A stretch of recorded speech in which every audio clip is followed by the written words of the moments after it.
नमस्कार दोस्तों, मैं हूँ भावेश टेक्निकल में आपका स्वागत है। तो आज मैं आपको समझाने जा रहा हूँ कि ये जो एक मेरे दोस्त का कमेंट था कि मेरे को कूलर की वायरिंग के बारे में समझाइए। तो कूलर तो अभी मेरे पास नहीं है। कूलर आएगा तो मैं ज़रूर उसके बारे में पूरा प्रैक्टिकल मंजे करके दिखाऊंगा कैसे वायरिंग होती है। पर अभी मैं आपको इस डायग्राम के ज़रिए थोड़ा समझा देता हूँ, तो आपका काम थोड़ा आसान हो जाए। तो अभी मैं आपको समझा रहा हूँ कि ये जो कूलर का देखो डायग्राम मैंने बनाया है। तो ये ऊपर जो है दो स्विच रहते हैं, एक वो फर्स्ट स्विच है और एक सेकंड स्विच है। ठीक है, ये दो स्विच है और दोनों स्विच में देखो एक 1 2 3 जो स्पीड वाला रहता है फैन मोटर के लिए, जो ये फैन मोटर के लिए एक काम करता है।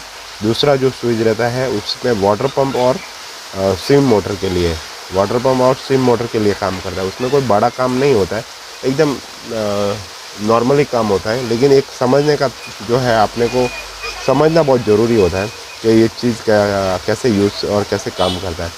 और उसमें देखो दो स्विच रहता है, ये तो मैंने आपको बता दिया। एक तो फर्स्ट स्विच रहता है जो फैन मोटर के लिए काम करता है, और दूसरा जो है वो वाटर पंप और स्विंग के लिए। ठीक है, और दूसरा इसमें एक स्विंग मोटर रहता है, दूसरा ये फैन मोटर रहता है, और तीसरा वाटर पंप रहता है। सबसे ऊपर जो रहता है वो स्विंग, इधर उधर हवा करने के लिए जो लगा रहता है, जो पट्टी इधर उधर करता है, वो स्विंग मोटर बोलते हैं।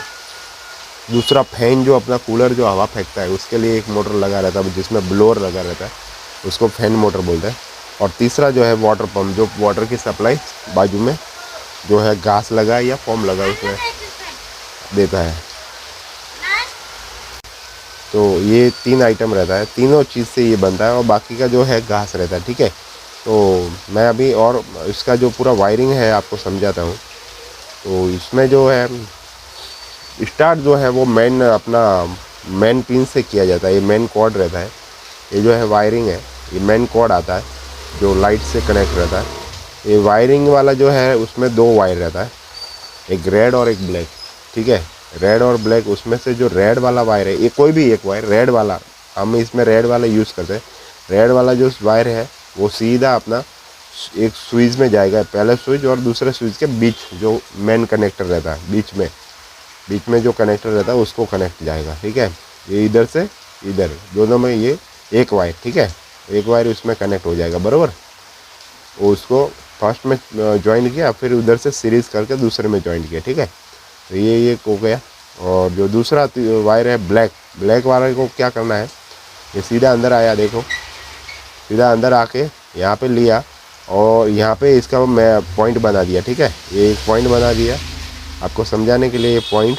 उसमें फिर देखो जो फैन का स्विंग मोटर का जो ब्लैक है, स्विंग मोटर का जो ब्लैक है वो एक इसमें कनेक्ट हो गया, एक फैन मोटर का जो है वो इसमें एक कनेक्ट हो गया। ठीक है, और एक वाटर पंप का जो ब्लैक है वो इसमें कनेक्ट हो गया। फैन मोटर में जो है ना 4 वायर रहता है, एक ब्लू वाला जो है वो हमेशा कॉमन रहता है। ठीक है, तो वो ब्लू वाला वायर जो रहे, ब्लू का जो वायर है वो हमेशा कॉमन रहता है।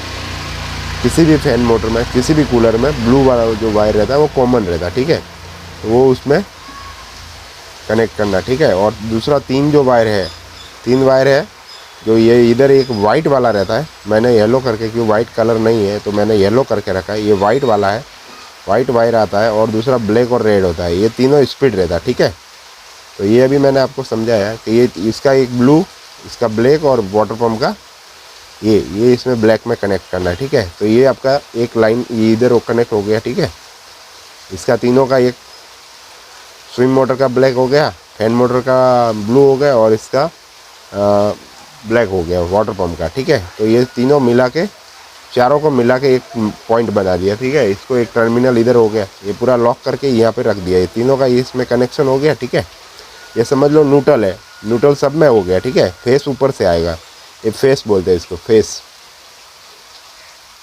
ये फेस और ये न्यूट्रल। ठीक है, तो न्यूट्रल को इसने अपन सब न्यूट्रल सब मोटर में अपन ने डाल दिया, तीनों को मिक्स करके एक न्यूट्रल इसमें डाल दिया है। ठीक है, और फेस को स्विच में डाल दिया, सब न्यूट्रल सब मोटर में अपन ने डाल दिया, तीनों को मिक्स करके एक न्यूट्रल इसमें डाल दिया है। ठीक है, और फेस को स्विच में डाल दिया। ठीक है, तो फेस जो है अपना स्विच में जाएगा। ये भी इधर फेस हो गया और इधर फेस हो गया, ठीक है। तो उसके बाद फिर अपने को जो है वाटर स्विंग मोटर का एक स्विच है, तो स्विंग मोटर का इसमें ये स्विच है, तो उधर एक पॉइंट दिया रहेगा, तो एक पॉइंट में स्विंग मोटर डाल दीजिए। ये रेड वाला जो है फेस के लिए, ये इसका न्यूट्रल हो गया, ठीक है। मोटर का न्यूट्रल हो गया स्विंग मोटर का, और ये फेस हो गया, ठीक है। तो ये इसका न्यूट्रल इसमें गया, और ये फेस में, ये जो फेस लाने के लिए अपन एक स्विच में इधर डाल दिया स्विंग मोटर में, ठीक है।